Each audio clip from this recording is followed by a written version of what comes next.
हम सब आतुर हैं पूज्य महाराज श्री के मुखारविंद से अमृत वचन सुनने के लिए। हमारे समक्ष विराजमान हैं पूज्य मुनि श्री निर्भीक सागर जी महाराज। उनके पावन चरणों में नमोस्तु अर्पित करते हुए प्रार्थना करते हैं अपनी अमृतमयी वाणी से हमें सिंचित करने की कृपा करें। नमोस्तु नमोस्तु नमोस्तु। चिंतामणि पार्श्वनाथ भगवान की, वर्तमान शासनायक श्री वीरनाथ भगवान की, परम पूज्य आचार्य भगवंशी विद्यासागर जी महामुनिराज की, परम पूज्य विद्या श्रोमणी आचार्य श्री समय सागर जी महामुनिराज की, परम पूज्य श्रेष्ठ निरापक मुनि श्री योग सागर जी महामुनिराज की, परम पूज्य ज्येष्ठ मुनि श्री निरोग सागर जी, श्री निर्मोह सागर जी, श्री निष्कंप सागर जी, श्री निरामय सागर जी महाराज सहित 2400 सहित 3,9 करोड़ मुनिराजों की, पूज्य मुनि श्री निर्भीक सागर जी महाराज की, मुनि संघ की। आज पावन शुभ अवसर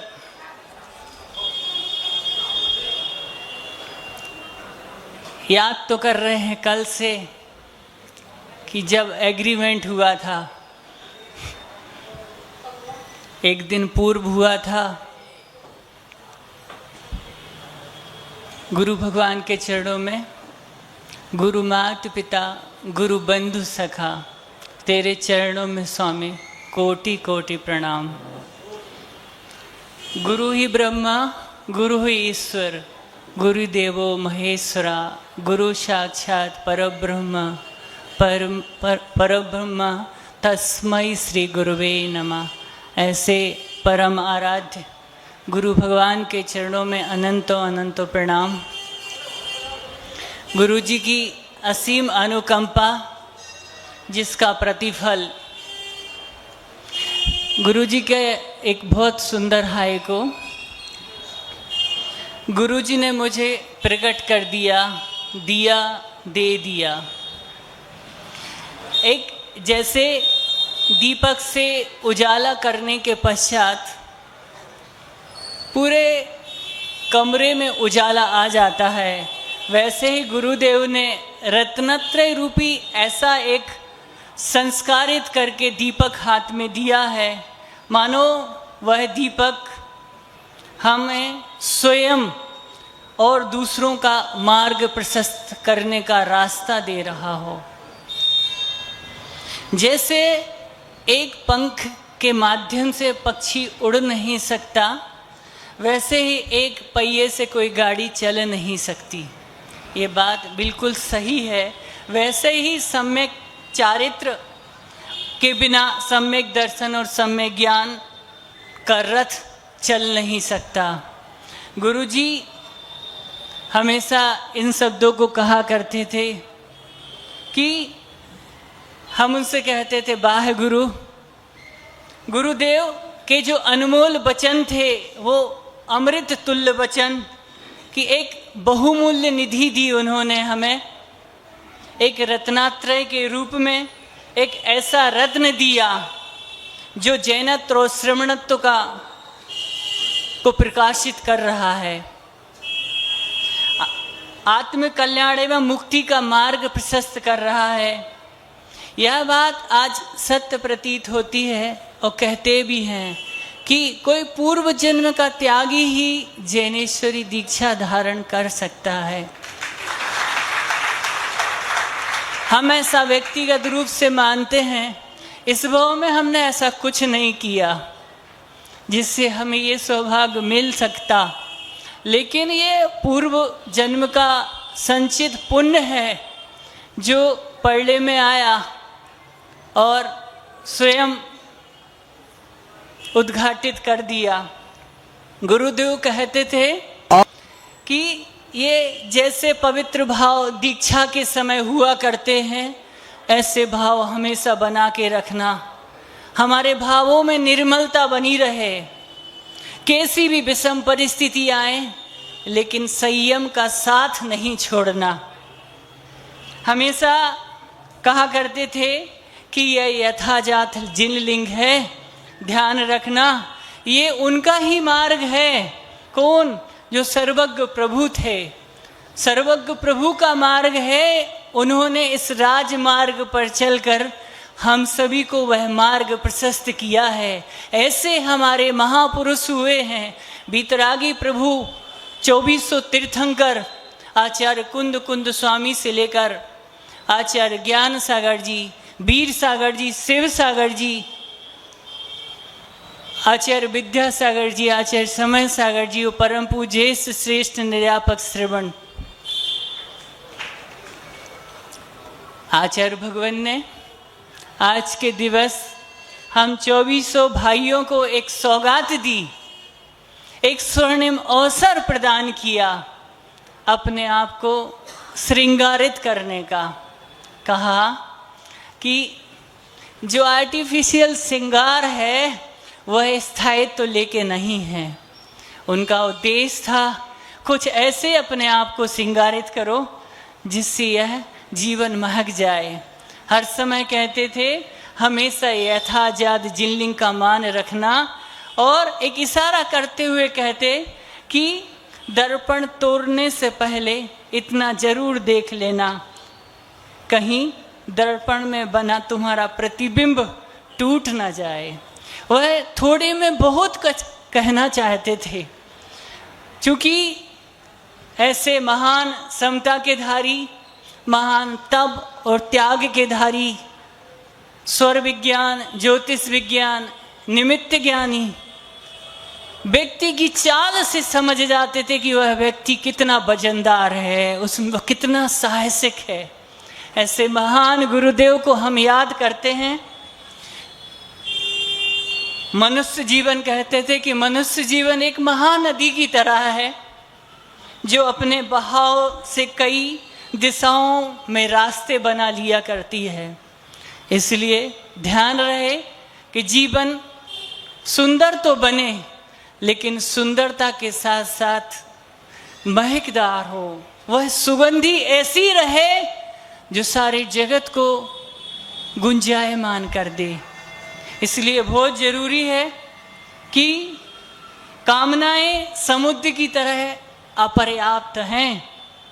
पूर्ति का प्रयास करने पर उनमें जो कोलाहल होता है, जैसे समुद्र में हुआ करता है ज्वार भाटे के समय, ऐसे अपने मन को संकुचित करना, नियंत्रित करना, लगाम लगाना। जैसे घोड़े का जो चालक होता है, घुड़सवार होता है, उस लगाम को कैसे कि कहाँ स्पीड लेना है और कहाँ स्लो करना है, वह बहुत अच्छे से बता दिया करते थे।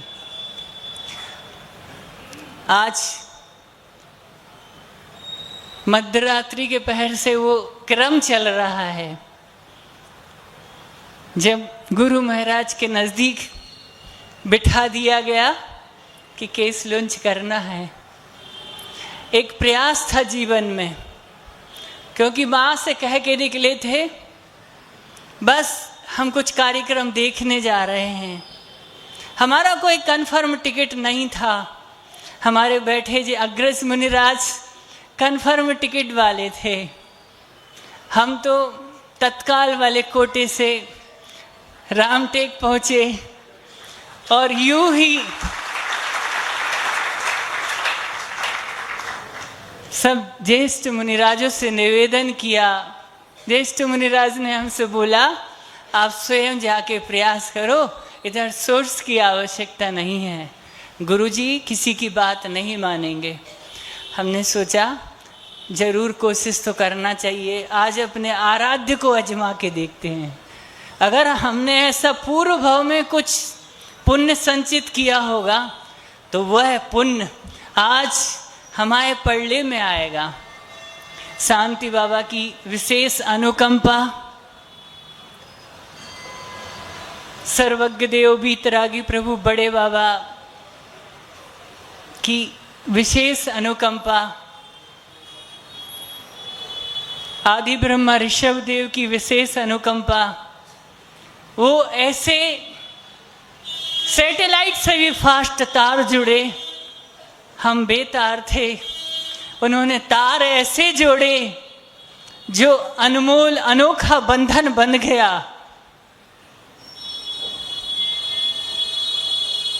एक व्रती भाई का टिकट कैंसिल हुआ और हम सबसे अंतिम कैंडिडेट के रूप में वहां प्रकट हुए। वह दिवस पूरे दिन याद करते रहे कि वो पल कैसे बुलाया, क्या बात हुई, क्या हमसे कहा, किन किन व्रत नियम का संकल्प दिया। बोले अब क्या करना है आपको? हमने कि हमें कुछ नहीं करना, जो आप बोलोगे बस वो करना है, तो प्रत्याख्यान ले लो। हमने कि आज प्रत्याख्यान नहीं, बहुत जोर से भूख लगी है, 2 दिन से आपके कारण से हम खा नहीं पा रहे। क्योंकि वो एक ऊहापोह थी, एक विषम परिस्थिति थी कि हम करें तो करें क्या, हम कैसे उनसे बोले। बस एक बार बोला उनसे, उम्र बहुत हो रही है, हमारी शारीरिक स्थिति नहीं रही तो फिर हम संयम धारण नहीं कर पाएंगे। और विगत 9 वर्षों के पश्चात यह एक स्वर्णिम अवसर आया है। आप जरूर हमें यह सौभाग्य प्रदान करें। बस शांति बाबा, वीर प्रभु, आदि ब्रह्मा ऋषभ देव जी की विशेष अनुकंपा, ज्येष्ठ मुनिराज की विशेष कृपा, गुरु भगवान ने बुलाया और कहा देखो एक बार ही भोजन करने मिलेगा। हमने बोला ये तो हमें पता है एक बार मिलेगा, क्योंकि उनको पता था हमारी कमजोरी क्या है। इसलिए उन्होंने हमसे बोला एक बार ही मिलेगा। हमने कि हम आपसे शाम की चाह नहीं रखेंगे कि अंतों की कोई व्यवस्था हो। कुछ और नियम व्रत दिए, हमें ठीक है कोशिश करेंगे। पूरी मध्य रात्रि से वही चीज़ याद आ रही है कि कैसे उन्होंने बोला मुट्ठी बांधते हुए। लगभग 12 बजे से बैठ गए थे वो अपने पाटे पे। हम सब भाइयों के केस लॉन्च प्रारंभ हो गए थे, बड़े हाल से राउंड टेक के। वो सने सने सब कुछ देख रहे थे, हमें बार बार इशारा कर रहे थे, क्योंकि जीवन में कभी एक बाल खींचा नहीं था।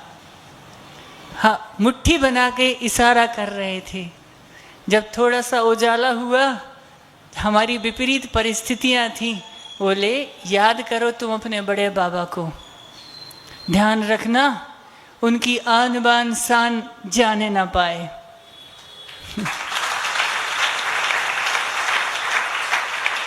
हमने उसी समय उनसे बोला हम ध्यान रखेंगे, हम उनके ही कारण आए हैं आपके पास। हमारा कोई लक्ष्य और ध्येय नहीं है, स्वर्ग और मोक्ष की कोई परिकल्पना नहीं है हमारी।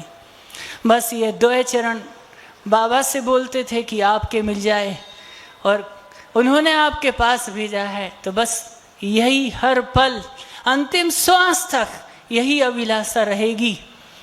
बस 2 चरण मिले, कोई अभिलाषा नहीं है। जब अंतिम मुलाकात थी गुरु भगवान से, सिर अंतरिक्ष पार्श्वनाथ सिरपुर में, लगभग 13-14 दिन का प्रवास विशेष रूप से मिला। बहुत सारे नियम व्रत संकल्प दिए, शायद इस स्थिति को जान के कि शायद अब पुनः अपन दोनों मिल नहीं पाएंगे। हम अनजान थे, हम जिद कर रहे थे कि गुरु भगवान हम कहीं जाना नहीं चाहते, आप जो नियम व्रत संकल्प जो त्याग का बोले हम उफ नहीं करेंगे, कुछ नहीं बोलेंगे। आपने बोला हरि हरि भजेंगे, भक्षण नहीं करेंगे। आप बोलोगे अन्य, तो आज से ही जीवन पर्यंत के लिए, लेकिन उफ नहीं करेंगे। मेरे जीवन का कोई दूसरा लक्ष्य नहीं है 2 चरण के अलावा। आज हम उनको बार बार याद करते हैं। बस जैसे उन्होंने कहा सर्वज्ञ देव का, हम ऐसा मानते हैं जीवंत प्रभु की तरह, जब बड़े महाराज जी के साथ हम आहारचर्या में ड्यूटी पे जाते थे तो गेट पे यह सोच के जाते थे कि मैं साक्षात प्रभु के आहार देख रहा हूँ।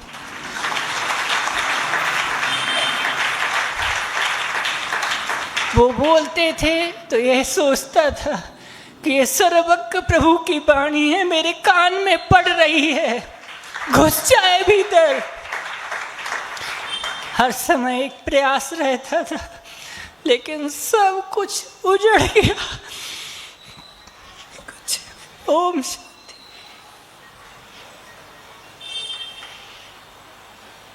ओम शांति।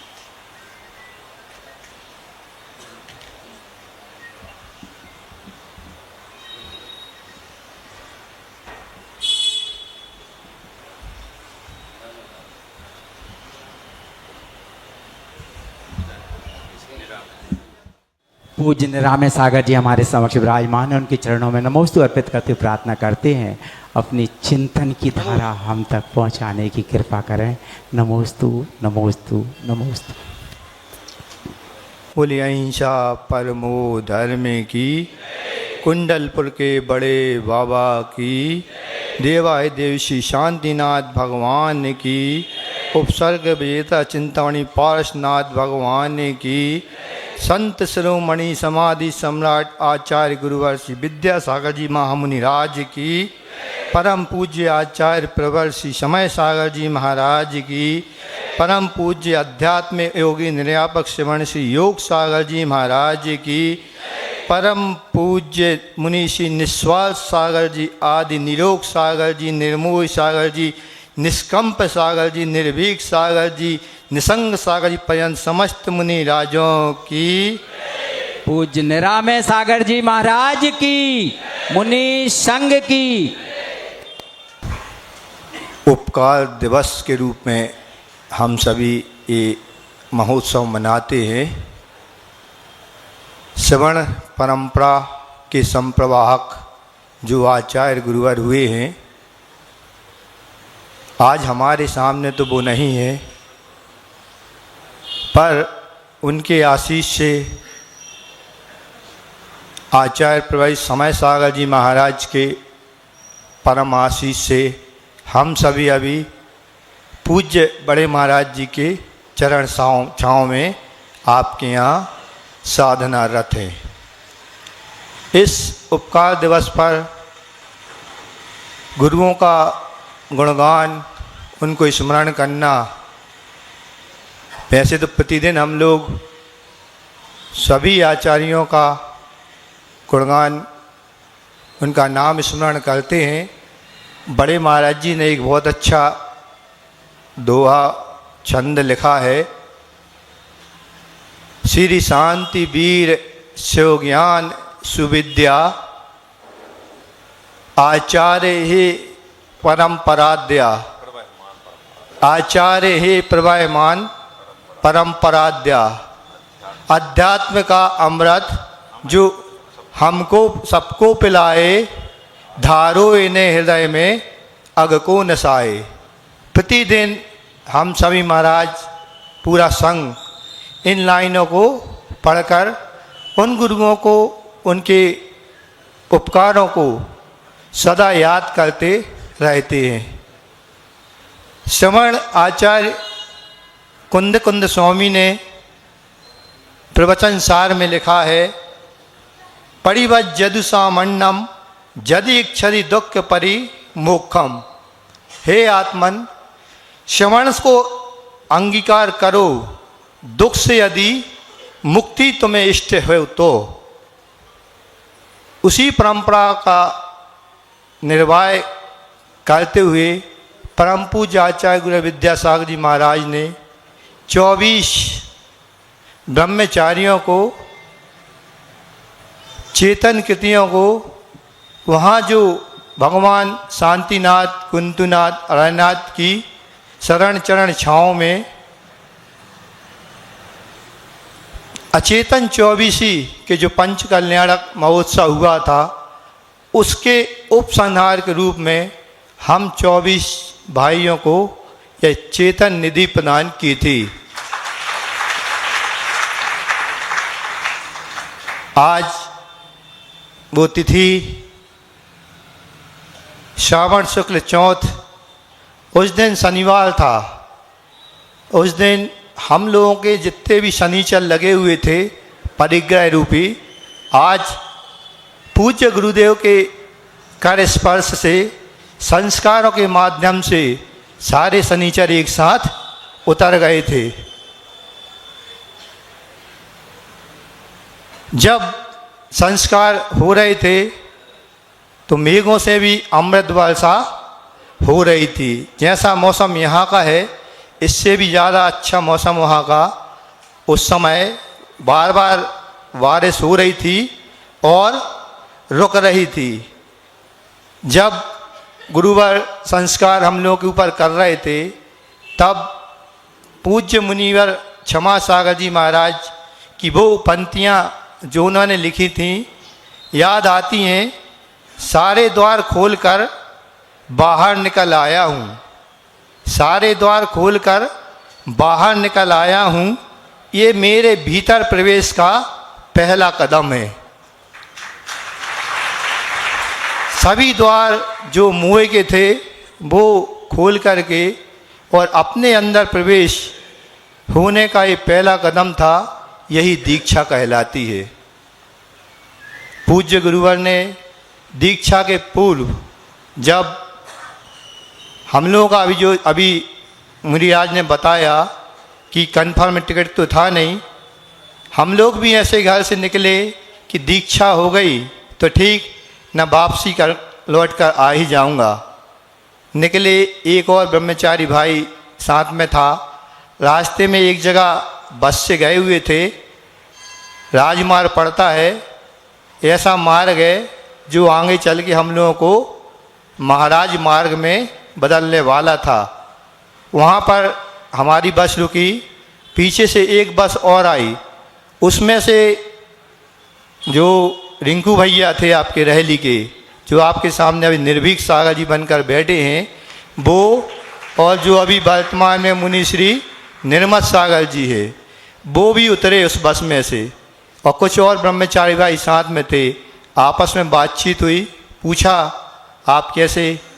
तो हम लोगों ने बताया हम तो भैया जा रहे हैं, उड़ती उड़ती खबर है कि शायद दीक्षा है, होना है। बोले आपको कैसे पता चली?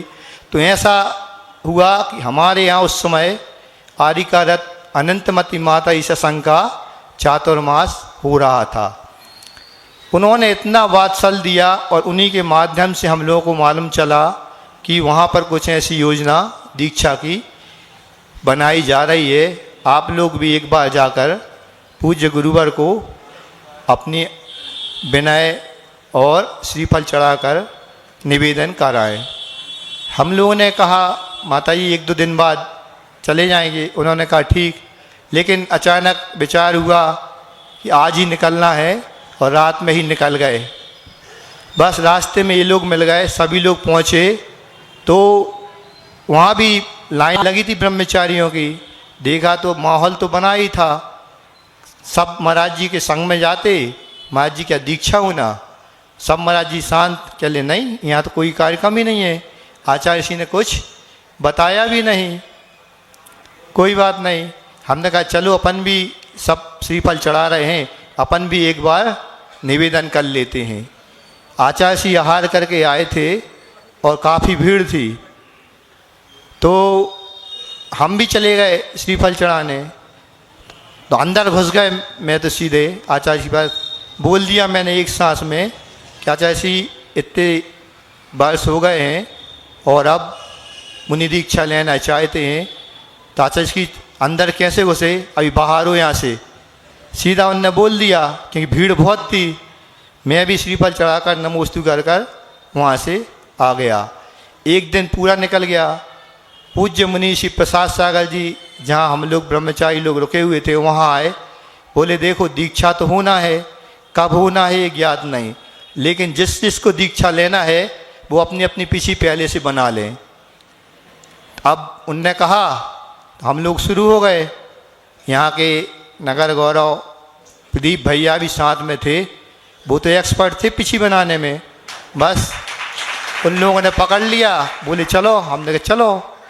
पिछी बनाना शुरू हुई और कम से कम 30-35 पिछी हम लोगों ने बना ली थी, क्योंकि आचार्य जी पहले से बताते नहीं कितनी दीक्षा देना है, कितने को फाइनल करना है। कुछ नहीं, एक दिन ऐसे ही निकल गया। दूसरा दिन भी निकलने को था, आहारचर्या हुई, सभी महाराज सामायिक में बैठ गए। हम लोग भी एक मंदिर में जाकर भगवान के सामने सामायिक करने लगे। सामायिक हुई नहीं, 1:10 पर एक व्यक्ति आया और मुझसे कहता है आपको पूज्य मुनि श्री योग सागर जी महाराज शीघ्र ही बुला रहे हैं। मैं तुरंत ही गया, तो जो छोटा कमरा रहता है एक, वहाँ पे बड़े महाराज जी बैठे हुए थे। उन्होंने कहा कि तुम शीघ्र ही जाओ और ऊपर आचार्य श्री गए हैं शंका के लिए, वहाँ अपना निवेदन कर दो। पूज्य मुनि श्री प्रसाद सागर जी वहाँ पर थे, वो हमें वहाँ पर ले गए। ऊपर पहुँचे तो आचार्य श्री वहाँ कायेश्वर मुद्रा में खड़े हुए थे। मुनि श्री संभव सागर जी, मुनि श्री आनंद सागर जी महाराज थे। उन लोगों ने कहा महाराज जी आचार्य श्री ये ब्रह्मचारी है, बंडा का है, और परिचय दिया। तो आचार्य श्री ने सिर्फ इतना पूछा क्या शीत को सहन कर लोगे? मैंने निवेदन किया आचार्य श्री आप जो कहो वो सहन कर लेंगे, बस आप हाँ कर दीजिए। उन्होंने अपना आशीर्वाद वहाँ पर दे दिया। मैंने उनको साष्टांग वहाँ नमस्कार किया और जैसे ही उठने को हुआ और आचार्य श्री वहाँ पर जाने के लिए हुए, तो जैसे मैं उठा और उनका हाथ घूमा तो जो हाथ में उनकी कमंडल था उसकी तली मेरी आँख के ऊपर यहाँ बहुत जम से लगी और बहुत खट्ट की आवाज़ आई। तो मुनि श्री प्रसाद सागर बोलते आज सही तुम्हें आशीर्वाद मिला है। सभी महाराज अपने अपने स्थान पर चले गए। मैं भी थोड़ा सा दर्द था आँख में, तो मैंने कहा देखें, देखा, हाथ लगाया तो वहाँ से रक्त की धारा बहने लगी। मैंने कहा अब ये पता नहीं अभी किस्मत खुली है कि किस्मत फूटी है। कुछ नहीं, मैंने कुछ उपाय करने का सोचा और वहाँ से सीधा ही गेट के बाहर गया। वहाँ एक पान की दुकान थी, वहाँ उससे चूना लिया और लगा लिया।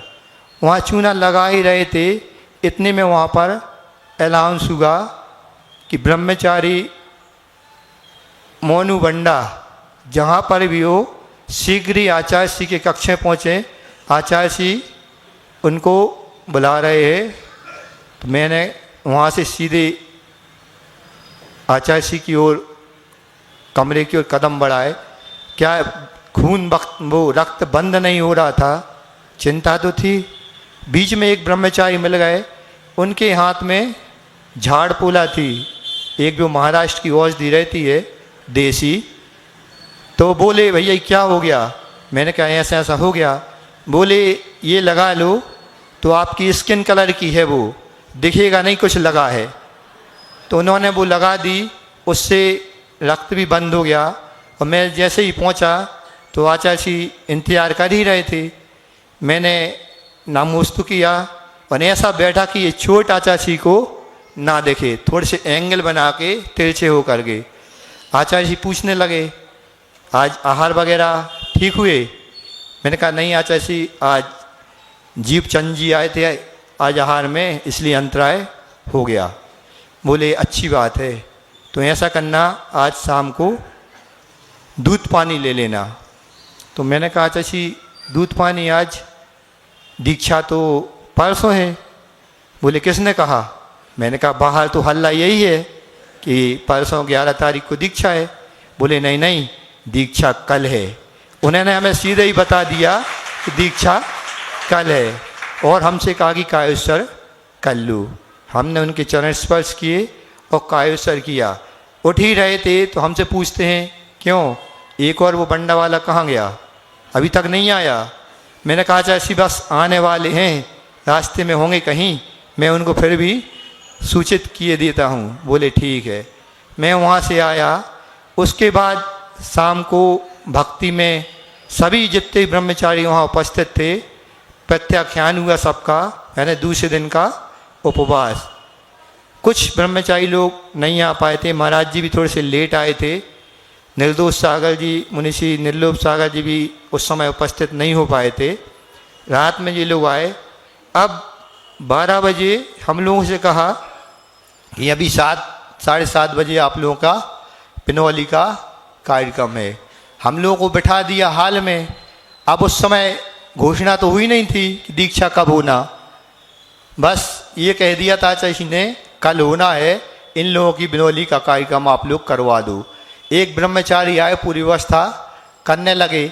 हम लोग बैठ तो गए, 20 लोग बैठ थे, लेकिन पब्लिक के उतने लोग नहीं थे। क्यों?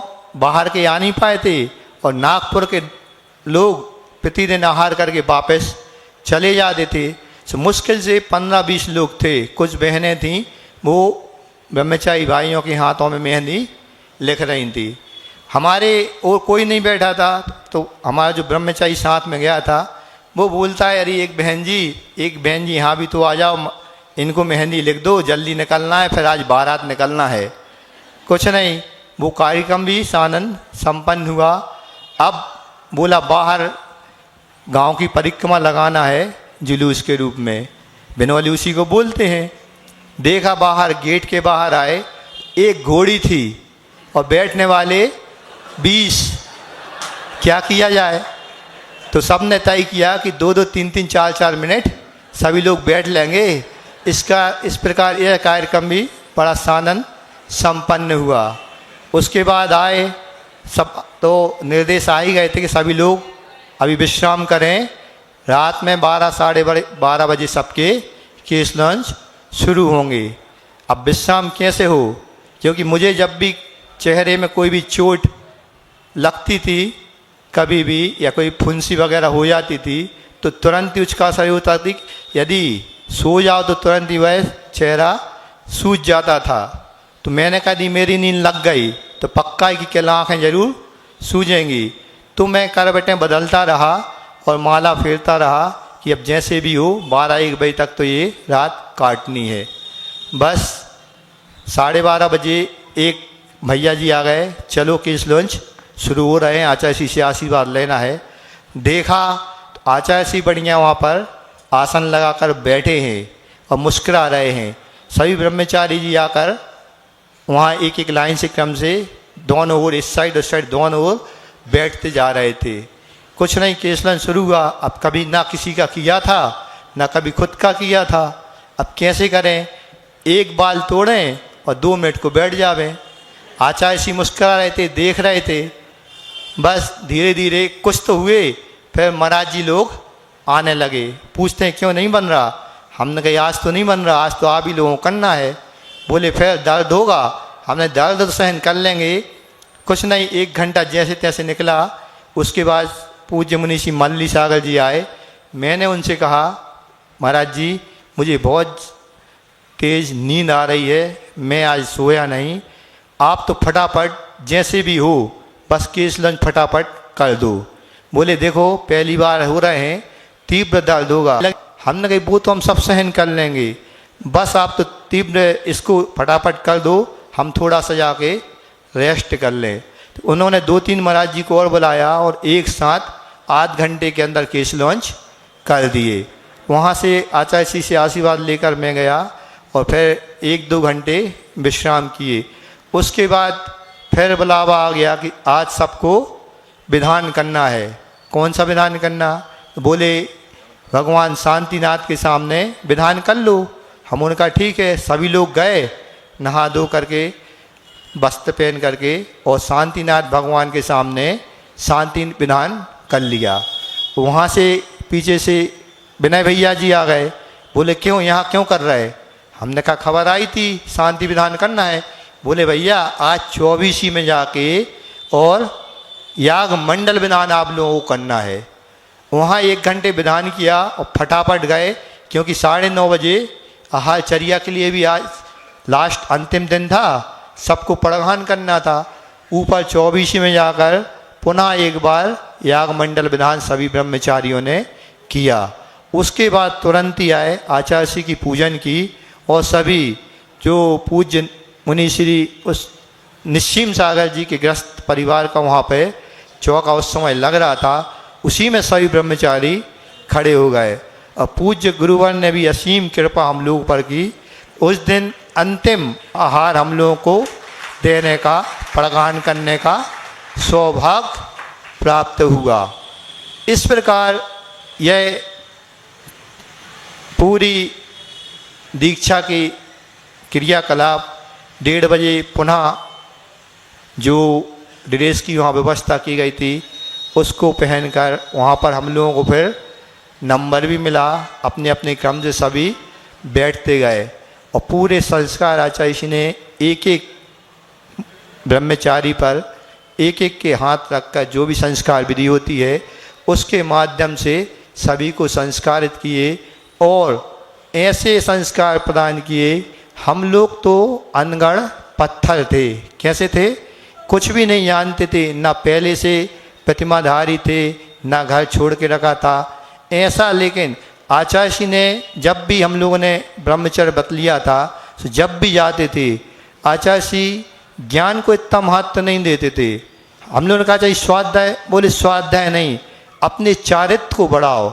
छोटी छोटी साधना हम लोगों को वो घर पर रहकर करना बताते थे, इसलिए डायरेक्ट हम लोगों की मुनि दीक्षा हो गई। उसके बाद वो जो दीक्षा हुई, जो हम लोग अनगढ़ पत्थर थे उन्होंने ऐसा तरासा, वो तो एक जौहरी थे, सब कुछ जानते थे, ऐसा तरासा और हम लोगों को रत्न बना दिया। रत्न निधि हम लोग को प्रदान कर दी और ऐसा रत्न बनाया कि जो क्या बोलते उसको, जो पहले व्यापारी होते थे ना तो बंजी करने जाते थे या व्यापार विदेश में व्यापार करने जाते थे तो क्या करते थे, एक पट्टी आती है वो बांध लेते थे, उसको कौन सा रत्न बोलते थे, लाल, लाल बोलते थे। काय का लाल बोलते थे, गुदड़ी, गुदड़ी बोलते थे उसको। गुदड़ी मान के वो जाते थे और वो गुदड़ी में जो रत्न रहते थे वो विशेष वक्त जब अति ज़रूरत पड़ती थी तभी उसको निकालते थे। इसी प्रकार हम लोगों को भी आचार्य जी ने ऐसा रत्न बनाया, ऐसा लाल बनाया और अपनी गुदड़ी का लाल बना के रखा। इस प्रकार ऐसा उपकार आचार्य जी ने हम लोगों के ऊपर किया। जन्म जन्म तक ये उपकार हम लोग कभी ना भुला पाएंगे।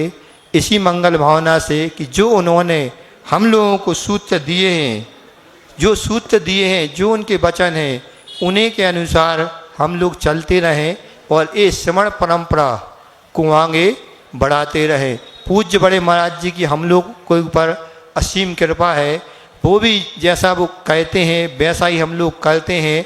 बिल्कुल बात्सल जैसा आचार्य श्री हम लोग को बात्सल देते हैं, प्रति पल प्रति समय वैसा ही बात्सल हम लोगों को वो देते रहते हैं। दीक्षा के बाद जो हम लोगों को लगा, 4 लाइनों के साथ अपनी वाणी को विराम दे रहा हूँ। मोह को त्यागे हुए पंछी बहुत खुश थे। जैसे ही हम लोग की दीक्षा हुई, संस्कार हुए और पहला कदम जब गुरुजी के चरण कमरे उस चरण छाँव में पड़ा तो लगा मोह को त्यागे हुए पंछी बहुत खुश थे, रात भर जागे हुए पंछी बहुत खुश थे। यूं किसी कोने में कोई डर भी था, लेकिन डर भी लगता था कि पहली बार दीक्षा लिए, आगे कैसे करेंगे, क्या करेंगे। अब पहले तो कभी ली नहीं थी, ऐसा ज्ञान तो था नहीं। मुनि बनना क्या है, तलवार की धार पे चलना होता है, एक असीधारा व्रत कहलाता है। तो क्या है, यूं किसी कोने में कोई डर भी था, लेकिन नीड़ से भागे हुए पंछी बहुत खुश थे। जो घर परिवार और मोह से छूटे हुए थे, उस समय हम लोग सभी बहुत खुश थे। ऐसा गुरु ने जो उपकार किया उसका हम लोग कभी भी चुका ना पाएंगे। बोली अहिंसा परमो धर्म की। समक्ष बैठे हैं दमोह के ऐसे महाराज जो कि इनकम टैक्स के बहुत बड़े वकील थे। 1501 रनिंग फाइलें उनकी पूरे रनिंग में थी। ऐसे महाराज श्री ने सारे मोह को छोड़कर निर्मोह सागर बन गए। उनके चरणों में नमोस्तु अर्पित करते हुए प्रार्थना करते हैं, अपनी चिंतन की धारा से हमें उपकृत करने की कृपा करें। नमोस्तु नमोस्तु। जय बोलो देवादिदेवी खज्जराट श्री कुंडलपुर के बड़े बाबा की। मूल नायक श्री चिंतामणि पार्श्वनाथ भगवान की। वर्तमान शासन नायक श्री महावीर भगवान की। परम पूज्य संत श्रोमणी आचार्य गुरुवर श्री विद्यासागर जी महामुनिराज की। आचार्य परमेष्टि श्री समय सागर जी महामुनिराज की। ज्येष्ठ श्रेष्ठ निर्यापक श्रमण श्री योग सागर जी महामुनिराज की। हमारी 24 के मूल नायक श्री निस्वार्थ सागर जी महामुनिराज की। मंचासीन श्री निरोग सागर जी, निरामय सागर जी, निर्भीक सागर जी को लेकर के 3 कम 9 करोड़ मुनिराजों की। पूज्य निर्भय सागर जी महाराज की, मुनि संघ की। बंधुओं, आज आप सभी लोग दीक्षा दिवस मना रहे हैं, है ना? मना रहे कि नहीं, है ना? तो सबकी ये भावना नहीं होती कि हमारा भी मनाया जाए। आज का दिन तो यही कह रहा है कि हम लोग तो अपना मना ही रहे हैं। कम से कम हम लोगों को देखकर आप भी अपना मनाओ तो बहुत अच्छा है। तो बात 2 लाइनों से शुरू करते हैं। किसी ने बहुत अच्छा कहा है कि मंजिल मिलेगी भटक कर ही सही। मंजिल मिलेगी भटक कर ही सही। गुमराह तो वो हैं जो घर से बाहर ही ना निकले। गुमराह तो वो हैं जो घर से बाहर ही ना निकले। तो कहना यह है कि आज 12 साल पूर्ण हो गए। एक एक पल कैसे निकल गया और 12 साल कैसे निकल गए कुछ पता ही नहीं चला। जैसे आप लोग कहते ना कि हमें तो पता ही नहीं चला कि घर में रहते रहते इतना समय हो गया। कब जीवन पूर्ण हो गया ये भी पता नहीं चला। लेकिन हम लोगों को भी गुरु की चरण शरण में आए हुए 12 साल कैसे व्यतीत हो गए ये पता ही नहीं चला। क्यों? क्योंकि उन्होंने हमें कभी ये महसूस ही नहीं होने दिया कि हमने अपने माता पिता को छोड़ करके यहाँ आ गए।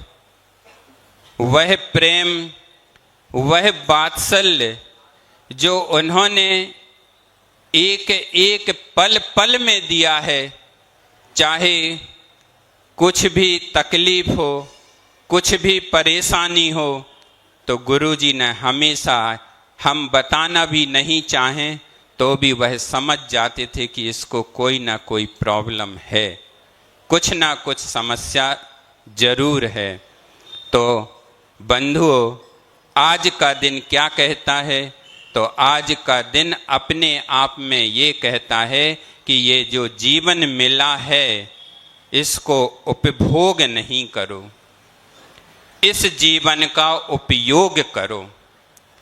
दीक्षा का यदि वास्तविक कोई अर्थ है तो यही है कि ये मानव जीवन में भी ये जैन कुल मिल गया और उसमें भी ऐसे गुरुओं का हमें सानिध्य मिल गया। तो आचार्य कहते हैं कि इस जीवन को उपभोग में मत लगाओ। कई साल गुजार दिए, कई भाव गुजार दिए इसको उपभोग करते करते, लेकिन आज हमें ये जो जीवन मिला है, यदि वास्तविकता में कुछ करना है तो इसका उपयोग कर लो। उपयोग भी कैसे करना है? तो आचार्य कहते हैं कि जैसे वह तुंबड़ी, कड़वी तुम्बी होती है ना, तो वह कैसी होती है? जहर का काम करती है। यदि उसको कोई उपभोग कर ले तो वह क्या होता है? जहर का काम करती है और यदि उसका उपयोग कर लिया जाए तो इस जीवन से पार लगा देती है। पार कैसे लगा देती है कि यदि आप उसकी सहारे से नदी में तैर जाओ तो आपको इस पार से उस पार तक पहुंचाने में वह काम कर जाती है, और यदि उसका उपभोग कर लिया तो वह क्या करती है, जहर का काम कर देती। देखो कितना अंतर है। वही तुमड़ी है, एक हमें कहाँ पहुंचा रही है, भव से पार करा रही है, और एक कहाँ ले जा रही है, संसार में ला रही, जहर का काम कर रही है। तो बंधुओं, इस दीक्षा महोत्सव में आज हमें भी अपने अंदर यही भावना और यही भाव रखने हैं कि उस तुमड़ी की तरह इस जीवन का उपभोग नहीं, हम अपने जीवन का उपयोग, एक एक पल इस जीवन का ऐसा उपयोग करें कि हम भी जैसे गुरु जी ने अपने जीवन को सार्थक कर लिया। गुरु जी हमारे जीवन में क्या थे? गुरु जी तो वह थे जो वर्तमान में भले ही वो हमारे गुरु जी थे, लेकिन हम तो उनको ये कहते कि वह तो हमारे लिए एक तीर्थंकर के समतुल्य थे, जो वर्तमान में हमने तीर्थंकरों को कभी नहीं देखा, लेकिन जो गुरु जी को देखा है, जो उनके अंदर जो विद्यमान था, तीर्थंकरों का जीवन पूर्व भाव कैसा होता होगा, वह हमने अपने गुरु जी के अंदर देखा है। तो ऐसे हम सभी, हम तो हैं ही पुण्यवान, लेकिन इसके साथ साथ आप सभी लोग भी इतने पुण्यवान हैं कि ऐसे गुरु का सानिध्य हमें मिला। गुरु जी भले ही हमारे बीच में नहीं हों, लेकिन गुरु जी की प्रतिमूर्तियां दो हमारे बीच में जरूर विद्यमान हैं। एक तो आपके सामने बैठी हुई है और एक जबलपुर में बैठी हुई है। इसी से संबंधित जब हमें भी दीक्षा के लिए बुलाया गया था तो एक छोटा सा प्रसंग सुना देते हैं कि मैं तो कुछ दिन पहले ही रामटेक से वापस लौटा था, करीब 4-5 दिन ही हुए होंगे, और आने के बाद जब वहाँ पर पहुँचा तो कुछ महाराज जी लोगों ने कुछ काम वाम बताया था कि ये काम करके भेज देना, लेकिन 4 या 5 दिन की बात होगी और रामटेक से किसका फोन आता है? देखो आचार्य श्री और तो ठीक है, महाराज जी लोग भी कितने होशियारी से काम लिया था कि किससे फोन करवाया? आशीष माली से। किसी ब्रह्मचारी को नहीं पकड़ा, चाहते तो पकड़ लेते, उससे करवा देते फोन। एक माली से फोन करवाया ताकि किसी को कोई भी शंका ना हो कि क्या कहा जा रहा है। तो पहले जब हमारे पास 1:40 पर महाराज जी जैसे ही सामायिक से फ्री हुए होंगे तो उन्होंने तुरंत फोन करवाया होगा। तो उस आशीष माली का फोन आया, तो फोन आने के बाद हमने बस इतना सुना कि मैं रामटेक से बोल रहा हूँ, और तो हमने वो फोन क्या कर दिया? बंद कर दिया। क्यों बंद कर दिया? हमने कहा अभी तो लौटे हैं, इतनी जल्दी कैसे, और काम अभी हुआ भी नहीं। महाराज जी लोगों ने करवाया होगा किसी ने कि वो काम हो गया हो तो भेज देना सामान, तो हमने बंद कर दिया। लेकिन बड़े महाराज जी की इतनी कृपा रही कि उन्होंने उस फोन को इग्नोर नहीं किया। उन्होंने कहा कि नहीं, अब तो दूसरी बार फिर से लगाओ। तो उन्होंने फिर से दूसरी बार जब उसका फोन आया तो वो कहता, हमने कहा कौन बोल रहे? तो बोले हम आशीष माली बोल रहे। तो हमने कहा क्यों, क्या काम है? देखो हम उसी लैंग्वेज में बता रहे जिस लैंग्वेज में मैं बोला था। तो हमने कहा क्या काम है? तो कहने लगा भैया आप वकील भैया बोल रहे। हमने कहा हाँ। तो हमने कहा क्या काम है? कहले भैया सुन तो लो। हमने कहा क्या? कहले महाराज जी बैठे। हमने कहा कौन से महाराज जी बैठे? कहले योग सागर जी बैठे और प्रसाद सागर जी बैठे। तो हमने कहा, पहले हमने विश्वास नहीं किया और हमने कहा कि योग सागर जी से बात कराओ। देखो मतलब अब बात तो करनी पड़ेगी। तो जैसे ही हमने मतलब बात करी तो महाराज जी के सबसे पहले शब्द थे, क्यों रे वकील तू सुनता नहीं है? एक बार में समझ में नहीं आती। हमने कहा जी महाराज जी बोलिए, क्या क्या बात है? तो कहने लगे कि आचार्य महाराज ने याद किया है तुम्हें आना है। तो हमने कहा आचार्य श्री जी महाराज जी कब आना है? तो कहने लगे कि गुरुवार तक आ जाना। उस दिन शायद मंगलवार था या बुधवार था, कुछ भी था। तो बड़े महाराज जी बोले कि गुरुवार तक आ जाना। तो हमने थोड़ा विकल्प तो हुआ, लेकिन विकल्प कहाँ शांत हो गया जब महाराज जी ने ये बोला कि देखो एक बात और सुन लो, निवृत्त होके आना। बस यहाँ पर अपना विकल्प, और मैं स्टेटमेंट जब बना रहा था तो वह पेन हमारे हाथ में था। तो जैसे जज नहीं करते, अपना ऑर्डर लिखा और वहीं के वहीं निप को तोड़ दिया। तो ऐसे ही हमने वो स्टेटमेंट आधा था, इसके साक्षी भी हम बता दे रहे कौन है, यदि आप लोगों को विश्वास ना हो। अभी बता रहे, उनका नाम भी बता रहे, यहीं बैठे आपके सामने। तो वहीं के वहीं पर निप तोड़ दी। तो उनके सामने ही हमने अपनी निब को तोड़ दिया। तो वो भैया बोले क्या हो गया? हमने कहा कुछ नहीं, बस आज के बाद ये सब कुछ खत्म हो गया। अब अपन को पेन चलाने की कोई भी जरूरत नहीं है। कहने लगे क्यों? हमने कहा बस अब बुलावा आ गया, जो हम चाह रहे थे। हमारे मन में बहुत दिन से चाह थी कि जब तक गुरुजी नहीं बुलाएंगे, जब तक हम गुरुजी के पास नहीं जाएंगे। और वो पुण्य का उदय ये सब किसकी कृपा से हुआ? तो बड़े बाबा की कृपा से हुआ। और उनके ही असीम कृपा थी कि हम आज, और जब एक छोटा सा और सुना दे रहे कि जब हम घर से विदा होके निकलने लगे तो हमारे उधर पे सिंघई मंदिर है। तो सिंघई मंदिर के सामने, जिसको गुरुजी बहुत अच्छा शुभ मुहूर्त मानते हैं, तो एक गाय ऐसी आके बीच में खड़ी हो गई। कब की बात है? 3:30 पौने 4 बजे की बात। आकर के एक बछड़े को दूध पिलाने लगी। और पुण्य का उदय ये था कि वहीं पास में एक मुसलमान पुलिस वाला खड़ा था। तो वह जैसे ही हम श्रीफल लेकर के जा रहे थे तो उस मुसलमान पुलिस वाले के मुख से क्या निकलता है?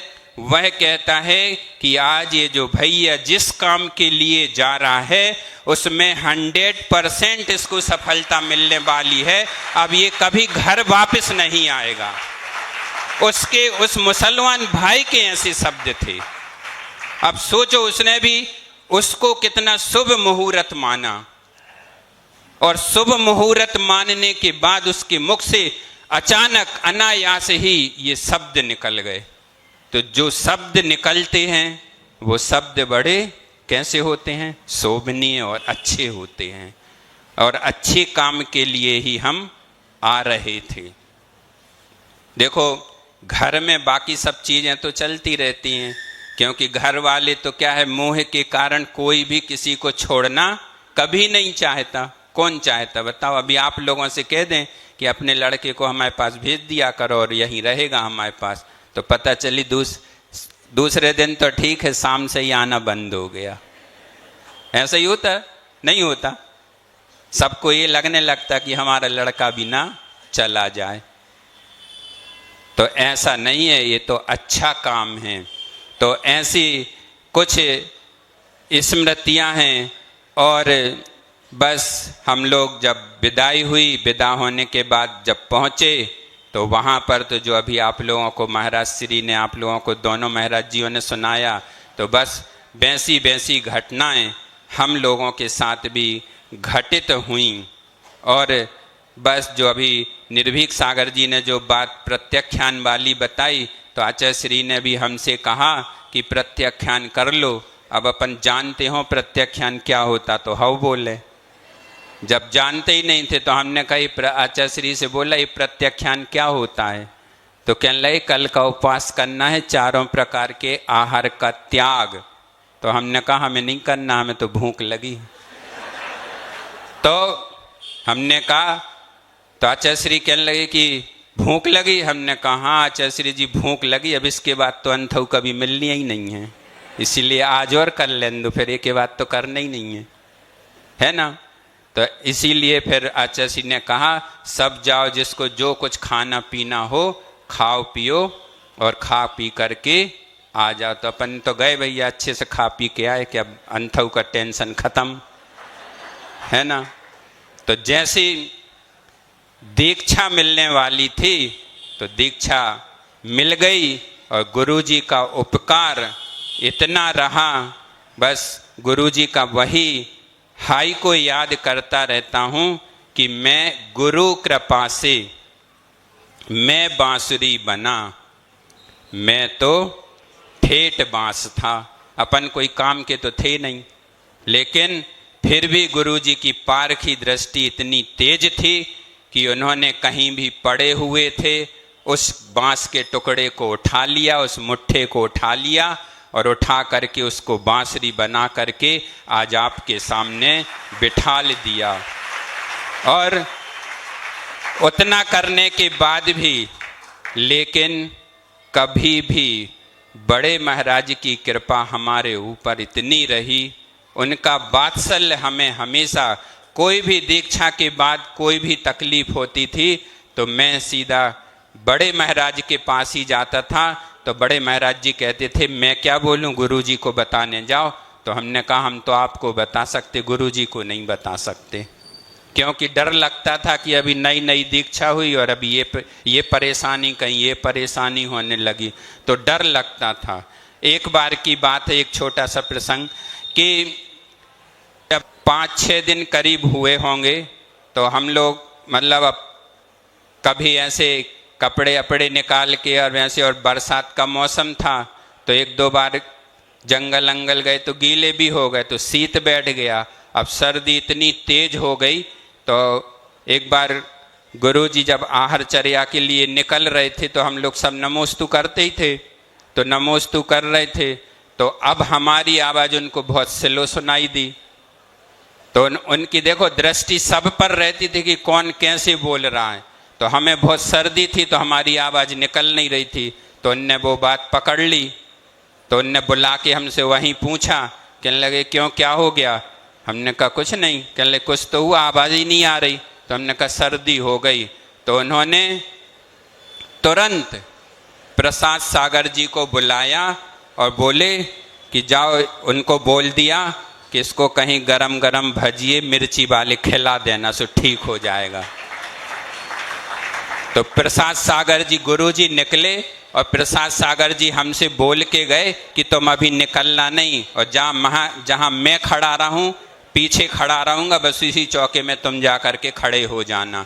अब क्योंकि उस समय ज़्यादा कुछ वो करता नहीं था, तो बस ऐसा करने के बाद ऐसे हम लोगों के गुरुजी के कुछ कुछ यादें हैं, और उन यादों के सहारे हम लोग अपना समय निकालते रहते हैं। और उनका उपकार जो है, उनका उपकार तो कभी भी, यदि हम सिद्ध पद को भी प्राप्त कर लेंगे तो भी हमेशा उनके ऋणी ही रहेंगे, क्योंकि उन्होंने उपकार ही ऐसे हमारे ऊपर किए हैं। अब 4 लाइनों के कह करके हम अपनी बात को विराम देते हैं, क्योंकि टाइम बहुत हो गया है।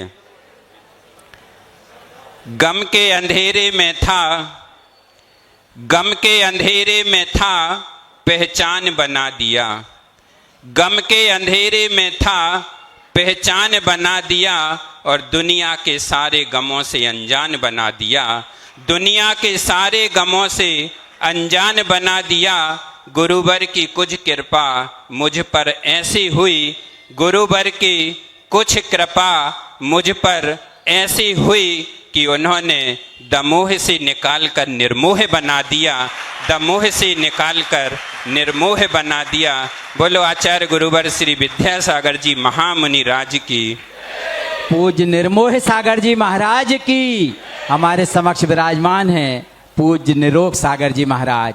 वे वही महाराज हैं जिनको पूज्य आचार्य महाराज ने निरामय सागर जी से कहा था वो एक और बंडा वाले भैया कहाँ हैं, वे यही हैं पूज्य निरोग सागर जी महाराज। उनके चरणों में नमोस्तु नमोस्तु नमोस्तु।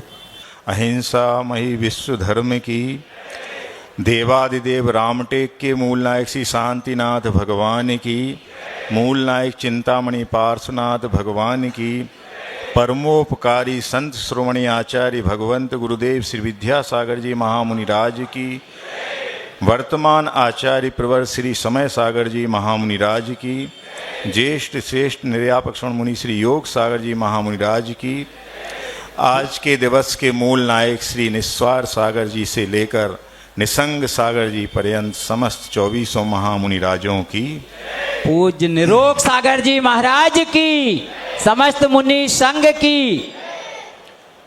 दीक्षा दिवस का यह पावन सुअवसर 13वां वर्ष प्रारंभ हो गया है और ये 13वां साल ये कह रहा है कि कुछ भी नहीं है तेरा, बस 2 गज जमी है तेरी, कुछ भी नहीं है तेरा। और दूसरी तरफ से कह रहा है कि गुरु और प्रभु का साथ है, यानी तेरा मेरा साथ है, तो फिर अपने आप में सबसे बड़ी सौगात है। तो यह 13वां वर्ष हम लोग प्रवेश कर चुके हैं। उन महान असीम अनुकंपाधारी गुरु की कृपा हुई हम सब पे कि हम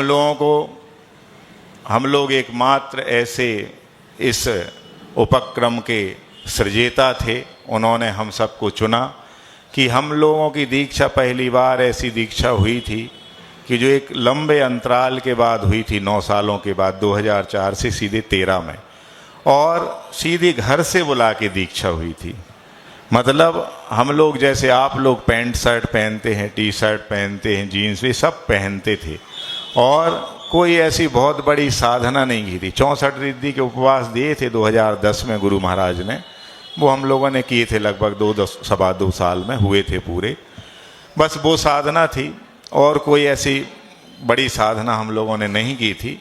बस शुरू के जो 2-3 ब्रह्मचारी हम लोगों के बैच के जो दीक्षित हुए लास्ट ईयर, जिनका चतुर्मास हुआ, वो जरूर गृह त्यागी थे, अधिष्ठाता थे आश्रम के। बाकी हम लोग तो सब घर से आए और सीधे दिगंबरी दीक्षा को धारण कर लिया। दीक्षा शब्द खुद कह रहा है क्या, दा ई का सा आ, अर्थात दीक्षा को हम उसको फुल फॉर्म करें, विस्तार करें, तो उसका अर्थ यही निकलता है कि जहाँ क्या हो, दमन हो इंद्रियों का, जहाँ समन हो कसायों का, और जहाँ रमण हो आत्मा में, तो इसको दीक्षा बोलते हैं। दीक्षा जो है क्यों ली जाती है, तो असत से सत की ओर जाने के लिए, अंधकार से प्रकाश में आने के लिए, और जीवन जो विनाश की ओर जा रहा था उसको विकासशील बनाने के लिए दीक्षा ली जाती है। और बड़े पुण्यशाली होते हैं वो लोग जिनको कि महान आत्माएं चुनती हैं। हम महान आत्माओं के फैन फॉलोअर बन जाते हैं, हम कहना चाहिए हमारी पसंद वो बन जाते हैं, लेकिन उनकी पसंद हम बन जाएं यदि, तो ये बहुत बड़े सौभाग्य की बात होती है। और आज का दिन वही दिन है कि जब ऐसे तीर्थंकर तुल्य गुरु महाराज ने लाखों लोगों की भीड़ में हम 24 को चुना था। बड़ा सौभाग्य था हम लोगों का। इस जन्म के पुण्य तो हम नहीं कह सकते हैं कि हमने इतने तीव्र पुण्य, साथी सह पुण्य किया होगा, लेकिन पूर्व जन्म का कोई ना कोई रिश्ता उनसे अवश्य था। उनकी सेवा की होगी, शुश्रूषा की होगी, दान दिया होगा, और कुछ ना कुछ ऐसा पुण्य का काम किया होगा कि उन्होंने लाखों में हम लोगों को चुना। और आज हम सब उनके भक्त बन जाते हैं और फैन फॉलोअर बन जाते हैं। लेकिन सच्चा भक्त बनना कब है, जब हम उन्हीं के आचरण को अंगीकार करके उनके शिष्य बन जाएं। तो इससे बड़ी भक्ति गुरु के प्रति और कुछ हो नहीं सकती। और हम उनके शिष्य बने उनके भक्त थे पहले से, पर उनने शिष्य बनने के लिए घर से बुलाया, जैसा अभी पूज्य निर्मोह सागर जी ने बताया, निरामय सागर जी ने बताया, निर्भीक सागर जी ने बताया, ये सब वाक्यात मेरे साथ भी घटित हुए। बस इतना था कि ये लोग 1-2 दिन पहले पहुंच गए थे और हम केसलुंज के 1 घंटे बाद पहुंचे थे। जब केसलुंज स्टार्ट हो गया उसके बाद हम पहुंचे थे। कारण यही था कि खबर पूज्य ज्येष्ठ महाराज के द्वारा हमें 3 दिन पहले आ चुकी थी, तो उन्होंने बोला था कल ही आ जाओ सब काम निपटा के। मैंने कहा इतनी जल्दी हमारे काम नहीं निपट सकते, फैलारी बहुत थी, खूब लिया था तो देना था सबका वापस। तो जाके हमने उनको बोला कम से कम 2 दिन लगेंगे, तो उन्होंने कहा ठीक है 2 दिन में आ जाओ। 7 तारीख की बात थी, तो 9 तक पहुंचना था मुझे, पर मैं 9 को भी नहीं पहुंचा, 9 की रात में पहुंचा। और तब जब पूज्य महाराज जी से आचार्य महाराज ने पहुंचा कि वो कहाँ हैं, पूछा कि दूसरा कहाँ है, तब हमें फ़ोन किया, तो हमने कहा अब निकल रहा हूँ। 1:45 बजे में बंडा से निकला था। कारण ये था कि इन 20 भाइयों को वो एक घोड़ी मिली थी और हमें अकेले को एक बड़ा घोड़ा भी मिला था सिलवानी में, और एक बग्गी मिली थी जिनको युवाओं ने, बंडा के युवाओं ने घनघोर बारिश में खींचा था। तो ये सब गुरु महाराज की ही कृपा थी जो उन्होंने पहले से हमें खबर दी, हमारे लिए चुना। और जब मैंने 2005 में व्रत लिया था और जब उन्होंने परिचय पूछा था, तब हमने अपना परिचय बताया था और जो डिग्रियां बताई थी ऐसे ऐसी पढ़े हैं, तभी उनको विस्मय हुआ था कि तुम इतने पढ़े लिखे हो सकता मैं शकल से नहीं लगता हूँ उस समय। तभी उन्होंने महाराजों से माने भैया जी से कहा था बिना कि वो ऐसा ऐसा आया है और ये बंडा का है। तभी उनने मतलब चुना था। 2010 में बीना बारह चतुर्मास में हमने उन्होंने से बोला कि आचार्य जी अब बहुत पढ़ा लिया मैंने, अब मैं इससे निवृत्त होना चाहता हूँ और कम से कम मैं चूँकि अभ्यास कर ही लिया था, माँ दादी लोग सब प्रतिमाधारी थी, तो शुद्ध भोजन करता हूँ, कुएं का पानी पीता हूँ, बस स्कूल जाता हूँ तो खाना पीना मैंने 2-3 बार फल खा लेता हूँ, पानी पीता हूँ, बाकी अन्न तो 2 ही बार खाता हूँ सुबह शाम। तो उनसे बोला कि कम से कम 2 प्रतिमा के व्रत दे दीजिए। तो वो बोलते हैं कि जब महाव्रत की भावना रख चुके हो तो इन अणुव्रतों में क्यों उलझ रहे हो। तो ये 2010 की बात थी। फिर उसी के बीच और कोई घटनाएं घटी, कहीं प्रतिभा स्थली जैसा एक उपक्रम भैया लोगों के लिए बनना था, पूज्य महाराज जी ने बुलाया था और तब भी मैंने यही कहा था मुझे कोई दिक्कत नहीं, आज इसी की आज्ञा सिरोधारी है, लेकिन मैं चला के आगे नहीं जाऊंगा कि मैं सबका नेतृत्व करूं और मैं बोलूं कि आज इसी मैं इसके लिए तैयार हूं। वो कहेंगे तो मैं मान जाऊंगा, और फिर मैं बच गया क्योंकि हमें यहाँ आना था। तो बहुत कृपा है, असीम कृपा है गुरु जी की। और कृपा हुई कि जब हमें 8.5 साल ही दीक्षित हुए थे और जब इकट्ठे कोरोना काल में लाट के लाट निकाले गए थे संघ से, एक 11 का संघ बनाया गया था पूज्य संभव सागर जी महाराज का, और एक 9 का संघ बनाया गया था पूज्य विनम्र सागर जी महाराज के। ऐसे सीधे 20 साधु, 32 में से 20 चले जाएं, सोचो आप कितना बड़ा घनघोर प्रहार होता उस समय। लेकिन गुरु तो बैरागी होते हैं, वो जानते कि जिस प्रकार से राग को जीता मैंने ऐसे आपको भी जीतना है। तो उस समय मैं बच गया था और ऐसा बचा कि फिर 12 में से 5 निकल गए, फिर 7 बचे हम। फिर नेमावर में जो आदर्श पंच कल्याणक हुआ कोरोना काल के दौरान 2nd वेव में, उस समय पूज्य बड़े महाराज जी भी सब संग आया था, तो उस समय फिर और 7 में से भी 3 निकले और फिर हम 4 बचे थे। अभी जैसे पूज्य बड़े महाराज जी के साथ हम 4 मुनिराज हैं, ऐसे ही आचार्य महाराज के साथ 2021 चतुर्मास में तिलवारा में हम 4 महाराज थे, उनमें से एक ये थे, एक निस्सीम सागर, एक शीतल सागर। तो ऐसी कृपा उन पर रही जिन्होंने हमें पढ़ना सिखाया, चलना सिखाया, बोलना सिखाया। जब वो अस्वस्थ हो गए तो उन्होंने हमसे ये पूछा कि आपको भावना द्वैतिंसति का आती है, नंदीश्वर भक्ति आती है, संस्कृत की बृहत् स्वयंभू स्त्रोत आता है। तो मैंने कहा जी महाराज आपकी कृपा से आता है। तो उन्होंने कहा आज से आपको हमारे पास सोना है और साथ में निरामय सागर को भी बोल देना, आप दोनों सोएंगे और दोनों हमारे लिए 3 संध्याओं में ये पाठ सुनाएंगे। और वो सिलसिला ऐसा चला कि हम दीक्षा के समय ही 1.5-2 माह सोए थे गुरु जी के पास। उसके बाद बीच में कभी कभार सोए, लेकिन फिर सीधे 89 दिन तक लगातार उनके साथ सोए और वो सारे 24 घंटों की परिचर्या उनके साथ निभाने का अवसर मिला। कुंडलपुर महोत्सव में 28 फरवरी 2022 तक उनके साथ रहे, फिर हम अलग हो गए और आज वो दिन था और आज का दिन है। अभी वो हमें ढूंढे से मिल नहीं रहे हैं। लगातार ये निगाहें तलाश रही हैं कहाँ हैं वो, पर नहीं मिले जब तो देह मिली थी उनकी 18 फरवरी को जब हम पहुँचे थे, थोड़े से चूक गए थे। बस यही भावना है कि अब जो ये जीवन समाप्त हो तुरंत ही आप पुनः मिलें और जब हम पुनः मनुष्य बने तो आपके तीर्थंकर रूपी समूसरण में हमें एक कोठे में जगह अवश्य मिले। इन्हीं भावों के साथ समय बहुत हो गया है, 4 मिनट या 3 मिनट और बचे हैं, मैं बोल देता हूँ। वो कविता टाइटल है वो बंद आँखों में नजर आते हैं।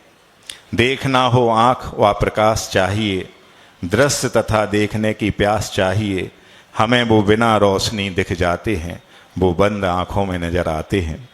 कहना हो तो कंठ में आवाज़ चाहिए, विषय भी साथ कहने का अंदाज चाहिए, दिखा के झलक मात्र से कह जाते हैं, वो बंद आँखों में नजर आते हैं।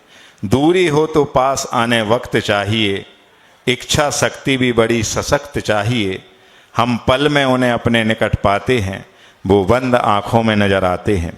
मुसीबतों में अपना कोई साथ चाहिए, एहसास अपनेपन का हो वो खास चाहिए, जहाँ भी देखते हैं हम उन्हीं को पाते हैं, वो बंद आँखों में नजर आते हैं।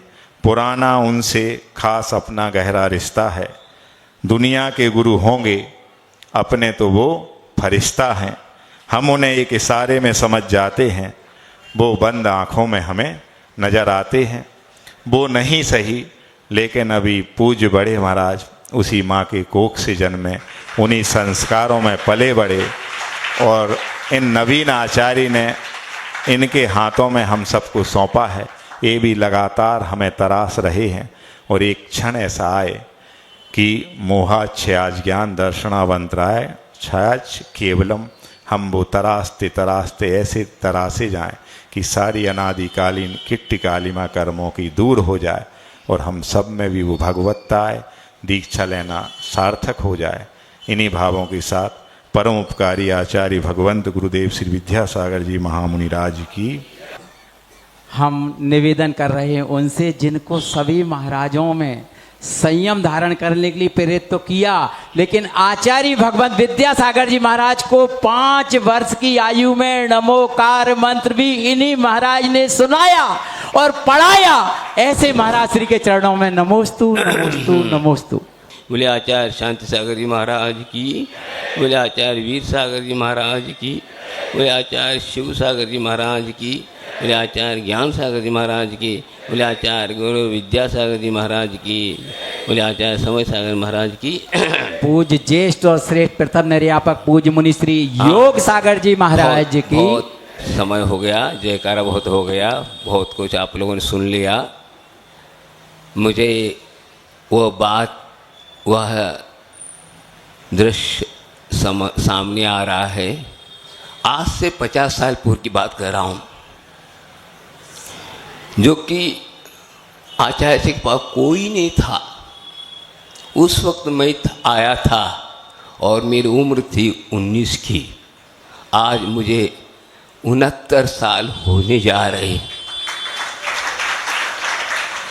तब मैंने ऐसे भाव संजोए थे कि मैं कुछ आया नहीं था, मैं तो पिकनिक मनाने आया था। पिकनिक केवल घर वालों ने मुझे कहा तुम चलो, हम बस दर्शन करना है और मस्त करना है।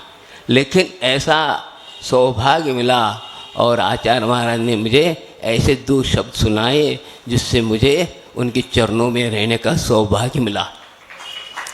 तो मैं ये कहना चाह रहा हूँ, उस वक्त कोई नहीं था, आज इतना वटवृक्ष जैसा संग फैल गया, इतने चारों ओर छाया छा गई। मैं समझता ही नहीं था इतने संग में इतना बड़ा संग हो जाएगा, क्योंकि मैं आए थे उस वक्त हम 4 ब्रह्मचारी थे और कोई नहीं थे संग में, बताओ। और आज इतने हैं आ गए, इतने बड़े बड़े कौन पढ़े लिखे, मैं तो इतना पढ़ा लिखा नहीं, वो तो मैं आप लोगों के सामने कुछ वही नहीं, आज के ज़माने के हिसाब से मैं पढ़ा लिखा नहीं हूँ, क्योंकि ना ही तो कोई चीज़ नहीं होती। आज तो बड़े बड़े डिग्रियाँ ले आ जाने वाली हैं, बैठे हैं चारों ओर, और मैं इसके बीच में बैठ रहा हूँ, मुझे लगता है क्या है, हाँ ऐसा कोई पुण्य होगा जिसके कारण मुझे आचार्य मन ने अपने को बुलाया और रख लिया। तो मैं कहना चाहता हूँ कि ऐसा गुरु महाराज थे कि वो बाहर से नहीं देखते थे, अंदर से देखते थे। क्या बाहर तो कुछ भी हो सकता है, लेकिन अंदर की परख उनके पास थी और उन्होंने हम लोगों को रख लिया। और आज इस प्रकार आनंद आ रहा है। हमको ऐसा ज्ञान नहीं था कि मेरा जीवन इस प्रकार बनेगा, क्या इस प्रकार मुझे मालूम नहीं था कि इस प्रकार होता क्या। मैंने को नमोकार मंत्र का अर्थ तो नहीं आता था, नमोकार मंत्र केवल आता था। बताओ, गुरु महाराज ने समझाया था, लेकिन मैंने ये पूछा कि इसका अर्थ क्या होता, क्यों पढ़ना चाहिए। मेरा ये शुरू था, गुरु जो बड़े बोलते उसके बीच में बोलना नहीं मेरा एक कर्तव्य है, कहकर भी चुप आ रहा था। तो आज वह ये केवल नमोकार मंत्र के जाप के कारण मैं यहाँ आया और यह निधि हमें आचार्य मान दिया और आज हम लोग आप लोगों के बीच में हों तो यही भावना भाता हूँ। यह मांगलिक पर्व आप लोगों के नगरी में मनाने का सौभाग्य आप लोगों को मिला, बहुत बड़ी उपलब्धि है। तो हम यही भावना कहते हैं, भावना भाता हूँ आप लोगों को भी इस प्रकार का सौभाग्य आपके जीवन में आए, ये हम भावना भाते हैं। ये भावना कभी फलीभूत होगा अवश्य, क्योंकि गुरुओं के द्वारा इस प्रकार का आशीर्वाद मिलता है तो वह अवश्य आप लोगों ने यदि अंतरंग से सुन करके यदि भावना भाई है तो अवश्य यह शुभ अवसर, इस मांगलिक अवसर आपको भी मिलेगा। क्योंकि हम भी तो अनादिकाल से चले आ रहे हैं, ऐसे तो कई बार सुने सब कुछ हुआ, लेकिन आज ये सौभाग्य मिल रहा है। लेकिन यह हमें समझना है, इतना सब आप लोग टाइम दे रहे हैं, कम से कम भी 2-2.5 घंटे हो गए आप लोग एक साथ बैठ के और इस मांगलिक कार्यक्रम को सुन रहे हैं। किस प्रकार वैराग्य होता है और वैराग्य होने के बाद किस प्रकार जीवन में आनंद आता है। मुख्य बात तो ये है, वैराग्य होने के बाद इतना आनंद की अनुभूति होती है, वो आप लोगों को आनंद ला नहीं सकता, क्यों राग के कारण वह आनंद छुपा हुआ है और वह क्या कई प्रकार रूप। लेकिन हम ऐसा करें, अवश्य अवश्य आप इन जीवन में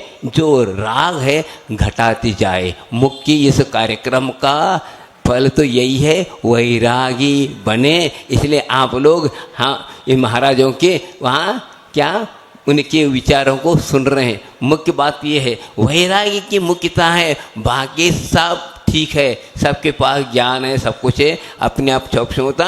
जो भी ज्ञान होता है वह वैराग्य के कारण ही वह ज्ञान, सही ज्ञान उत्पन्न होता है, बाकी कुछ नहीं। मैं एक हाइको लिखा था, क्या इसमें है, मैं शून्य ही था, मैं शून्य ही था, संख्या के साथ हुआ मूल्यता आई। समझ में आई क्या? मैं शून्य था और शून्य की कीमत कुछ होती नहीं, संख्या के साथ जुड़ जाए तो क्या हो जाता है, अपने आप शून्य की भी मूल्यता आती। इसी प्रकार मैं अर्थात मैं गुरु क्या है, संख्या है, और मैं शून्य था, संख्या के साथ जुड़ गया तो संख्या की शून्य की मूल्यता आए। तो आप मत सोचे हम क्या करें क्या नहीं, गुरुओं के प्रति आप समर्पित हो जाए और मनोवचन काय पर ऐसे समर्पित हो जाए, सब आपको उपलब्ध होगा। अपने आप ऐसी शक्ति दे देंगे जो आप इस मोक्ष मार्ग में चलने के लिए हिम्मत आ जाएगी। कि आप संदेह छोड़िए, क्योंकि जब तक हम प्रयास पुरुषार्थ नहीं करेंगे तब तक वह अंदर की जागृति आ नहीं सकती। आप लोग जीवित हो, आप लोग भी इतना बड़ा कार्यक्रम करते, ज़िंदगी भर आप व्यापार कर रहे हो, क्या व्यापार में क्या प्रतिदिन आपको लाभ ही होता रहता है, नुकसान भी होता रहता है, सब कुछ होता रहा है, लेकिन उन सबको आप संभालते हुए और अपने कदम बढ़ाते हुए चलते। इसी प्रकार यहाँ पर भी है, आपको अवश्य यह शक्ति आएगी। बस गुरुओं के प्रति आप समर्पित हो जाएं, देव गुरु शांत के प्रति समर्पित हो जाएं, सब जीवों में ऐसी शक्ति आ जाएगी। जो बड़े बड़े तीर्थंकर बने वो भी ऐसे ही थे, हमारे लोग जैसे ही थे और भी थे, संसार में थे, अनेक प्रकार की गतियों में भ्रमण कर रहे थे, लेकिन ऐसा धीरे धीरे ऐसा अवसर मिलता गया तो वे आज आराध्य बन गए। इसी प्रकार हम लोगों के पास भी वही शक्ति है जो बड़े बड़े महापुरुष बने, वो शक्ति को हमें जागृत करना है। इस कार्यक्रम का मनाने का तात्पर्य यही है कि हम अपने जीवन में कुछ न कुछ त्याग को अपनाएं। त्याग के बिना यह जीवन सुख शांतिमय बन नहीं सकता। क्या यही बात कहे आचार्य महाराज को एक व्यक्ति ने सुनाया, पूछा, वो बात कह रहा हूँ 1977 की बात कह रहा हूँ, कुंडलपुर की बात है। हाँ, आचार्य महाराज सुबह सुबह हम लोगों को क्या कातंत्र रूपमाला संस्कृत व्याकरण पढ़ाते थे, और 2-3 थे, हम ज़्यादा कोई नहीं थे। हम कौन, मैं समय सागर नेम सागर जी, और कोई तीसरा कोई चौथा नहीं था। और बस छोटा सा छुल्लक, कई लोग कहते छुल्लक आचार्य छुल्लकों के आचार्य थे, छुल्लक आचार्य करें, लेकिन उस तरफ ध्यान नहीं देते थे। आचार्य महाराज की इतनी निरीवता थी। कुंडलपुर में एक छोटा सा इतना कमरा था, उसी में बैठ के प्रवचन करते थे। कभी उन्होंने कभी नहीं कहा कि मैं हजारों लाखों व्यक्ति के बीच प्रवचन को, कभी कहा ही नहीं, उन्हें कह ही नहीं सकते थे। हमारा करते हम करें, इस तरफ ध्यान नहीं देना। जो भव्यात्मा सुनना चाहता है उसको सुना रहा हूँ, सुनाना इसलिए सुना रहा हूँ उनका कल्याण हो, बात के हम अपने प्रदर्शन नहीं करना है। तो उन्होंने पढ़ा रहे थे उस वक्त, एक पंडित जी आए कटनी के, आप लोग परिचित भी होंगे, वो आज नहीं हैं। आचार्य के सानिध्य उन्होंने समाधि प्राप्त किया 1995 में। 95 में मैं भी था, कुंडलपुर में बात है। वे कटनी के जगनमोहन शास्त्री, तो वे वंदना करते करते आए और आचार्य के पास आए और उन्होंने अर्घ चढ़ाया और बैठ गए। पर क्या मन में आया क्या बता, और पूछ बैठे, आचार्य से बताओ आपको वैराग्य कैसा हुआ पढ़ाई के बीच में। और आचार्य ने उत्तर दिया, क्या दिया, बहुत सुंदर उत्तर दिया। क्या ये कहा, भगवान से राग होगा इसलिए मुझे वैराग्य हो गया। बताओ क्या कहा, भगवान से राग हो गया इसलिए मुझे वैराग होगा। किससे, घर से। लेकिन आप लोगों को कैसा वैराग्य है, भगवान से राग है नहीं, राग घर से राग है इसलिए भगवान से वैराग है, बात उल्टा है। तो इतने कहने के बाद भी पंडित जी को समझ में नहीं आए। आचार्य उन्होंने कहा, आचार्य महाराज मुझे आपको देखकर मुझे शर्म आती है, क्योंकि मेरी उम्र तो 77 साल की है और 30 साल से भी छोटे लगते हो, नाती से भी छोटे लग रहे हैं, फिर भी आपको ऐसा कौन सी समस्या या ऐसी कौन सी घटना घटी जो आप घर छोड़ के चल दिए, हमें समझ में नहीं आता। क्योंकि मेरा कार्य क्या है, न दुकान करता हूँ कुछ करता हूँ, केवल सुबह उठते शाम तक शास्त्र को पढ़ना, पढ़ाना, सुनना और सुनाने में ज़िंदगी चली गई। फिर भी 2 शब्द में अपने ज़िंदगी में अपने हृदयंगम नहीं कर पाया। लेकिन आपको ऐसा कौन सी घटना घटी, आप जंगल के राह ले, हमें समझ में नहीं आता। इतनी बड़ी लंबी बात कही तो आचार्य ने क्या कहा, पुनः उन्होंने उल्टी कहा, देखो आप लोगों के मुखड़ों को देख करके मुझे वैराग्य हुआ। क्यों, यदि संसार में सुख होता कि रोते हुए मुखड़े क्यों दिखाई देते, यह नौबत मुझ पर ना आए से मुझे वैराग्य हुआ। बताओ क्या लिखा है, ऐसा कोई शास्त्र में लिखा है? ये कैसे भाव है, या अंतरंग के भाव है, बताने की जरूरत नहीं, शब्दों में मत अटको, अपने आप भाव आ जाते। तब समझ में आया कि इनको अंतरंग की कोई घटना नहीं घटी, वह अंदर का ऐसा पुण्य था, उस पुण्य के उदय में ऐसा घटना घटी और हम चल रहे हैं।